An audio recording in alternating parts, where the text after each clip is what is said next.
আজ সকাল সকাল চলে এসেছিলাম মাঠে। দেখুন মাঠের কী অবস্থা, কত সুন্দর পেঁয়াজের হালি এবং এই যে রসুন ক্ষেত, এই রসুন ক্ষেত কোবাইতেছে আমাদের ক্রিশ্চান। আমি আসলে তাদের জন্য সকালের নাস্তা নিয়ে এসেছি।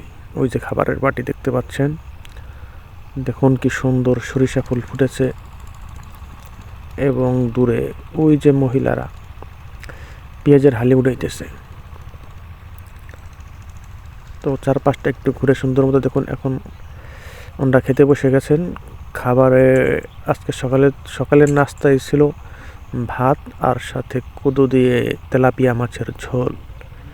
তো খাবারটা খুবই সুস্বাদু হয়েছিল, আমি নিজেও খেয়েছি।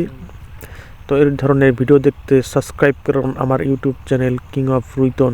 ততক্ষণ ভালো থাকুন, সুস্থ থাকুন, ধন্যবাদ সবাইকে।